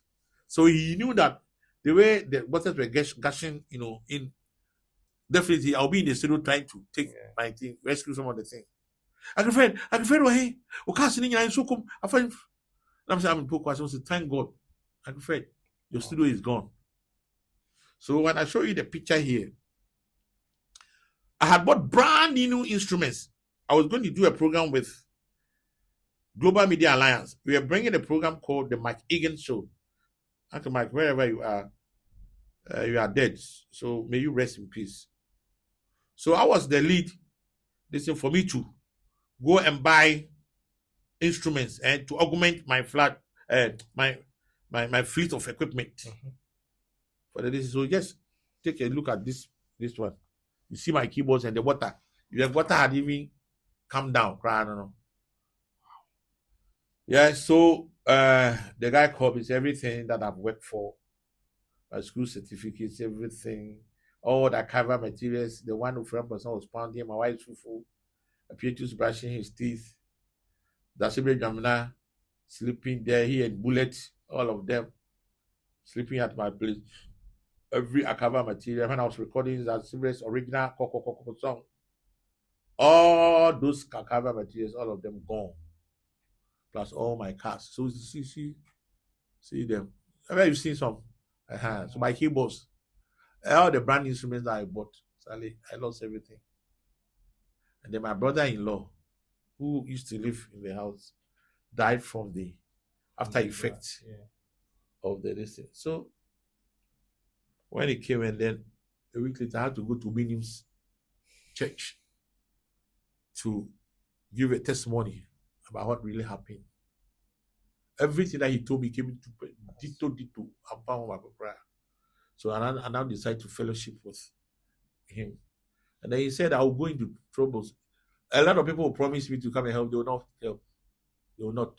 Some are even happy. Wow. Yeah. In this world. So today, the thing that I've written in on my Facebook, some people are happy when you go into certain situations. Some of them are happy. I don't want to be one.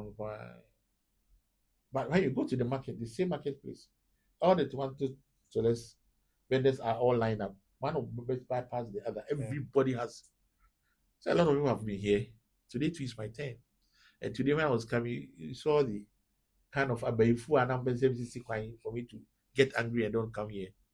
But the Lord said, Charlie, different, you have to come here and then have this podcast.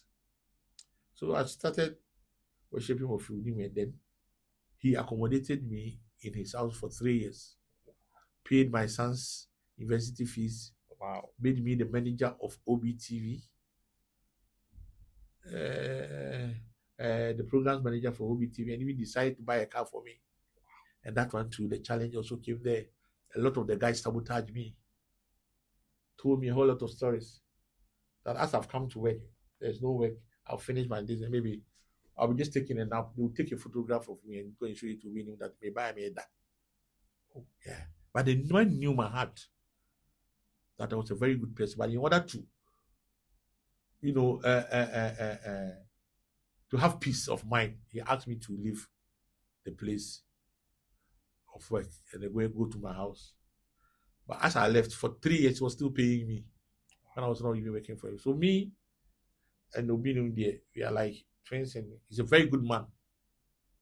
Yes, there are a lot of controversies on him, but 1 or 2 or 3 utterances. Yeah. But we have in a local balance, and in sign where people, and he's very, because when I was there, I saw a lot of Ghanaian big men coming to him.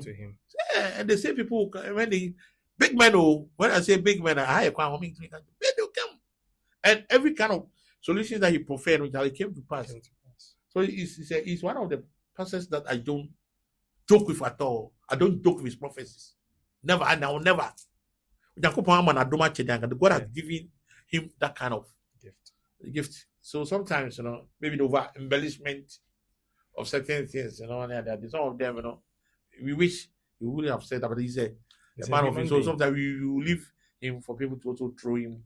But me, I know what I have gotten from him. So he's been a brother, a friend, a son, anything. No, friend, my uncle. My friend, my angel, my prophet. He's very good.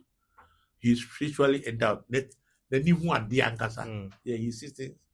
And then they are there. So that's where I was. And then fortunately, some of them pledged to support. So some other people came in, and then I was able to get my studio back. That's always I go and then praise people like my classmate Napo, who came in and they helped when I was at my lowest ebb. So wherever it is, I always say that, but because the people say, whenever you speak somewhere, some people say, they take it out. But he's a good man and a big So me, I'm somebody away my papa. If you do good to me, I don't negate you. So, Doc, I'll continue to mention your name everywhere for people to see the goodness in you, and I'm hope that what it is in your heart to be the vice president one day, to come into fruition. Amen. So these are some of the good people. A lady called Afia Kuto, Whitney Mensah, Whitney. Yeah, Whitney is my mother, a very great woman. Yeah. Actually, Paul leave your kind. I knew her through Ohima Mercy. He was the first person to have given me chop money the day that I suffered. Wow. He, other people, another someone do Father Dixon, a lot of people that I can't mention. My cousin Fred Taylor and Charles Taylor, some other people from abroad too. All of these people. Abla Jifago, she also called me to the office. At that time, she was a deputy minister. And then a lot of guys that I've written their names. So if you didn't hear your name, don't worry. They are all there. Esther Chum down to another one in the United States of America. Was also very powerful in terms of taking care of me and other things. And then my wife and my children. Oh, my wife. I have a good wife who understands the situation. She's been with you for 37 years. Wow. I have 3 children. Someone What attended good schools, Achimota School, Premier College, and then this one, the eldest John Tay, God, he wanted to go to Achimota and Fancypium. Yeah. And then the card I Wow. So he ended at John Tay. So God wanted to use John Tay for his music career. So after he said that he made music, I said, no problem. I attended John Tay, by the way. Yeah. But I don't play, and I only play conga. Okay, so he know how to play the keyboards, play the guitar, and then sings. So everybody should go to my son Kyei Mensah. Then subscribe to his music if you love me. Diffy. He cover. Kyei Mensah. He performed with Eternity. He's performed with a lot of the guys in all. So this is just a bit of my history, the creative industry. I've been able to serve. As I always say, if you take me as a tree, my roots are family rooted. My stems are family rooted. But the branches, Charlie, if you take JQ, and then we always is JQ that appears only. The kind of his that's Fredyma. Yeah. Uncle Fred, with the archives that were lost, last question. Is there any jingle on there that we would have absolutely loved, but we are never going to hear again because it got lost in the archive?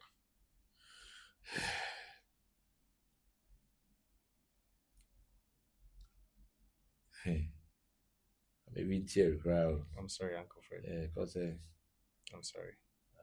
I did one for that UK company who gave me the buses, and then I did one solid advert, but I can't find them in my archival material. For the other ones, then when I go to Viando, maybe I can get some. I think I had a drive through that I had some of them, but that very jingle, because I use some British kind of sounds being others to combining the Western and then the African sounds. We recorded them live. Wow. Recorded them live. So I've lost that one. Recorded them live. Oh, boss, I've done the laboratory who plays the flute. Song I would have recorded with him won an international award. So he doesn't play with me. I've done a lot of 1996 Great Alliance with a man called Kojo Donko.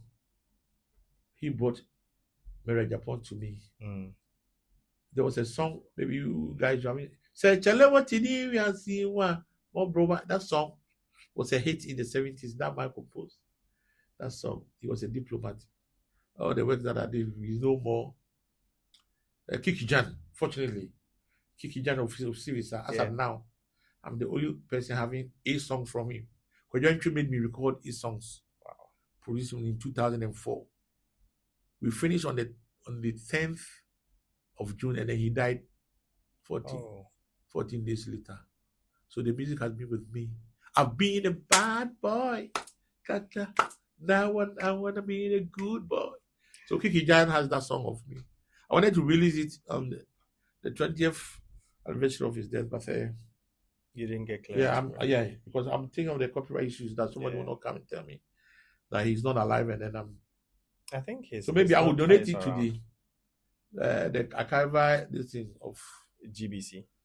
Well, I'll no for the museum and monuments. Okay.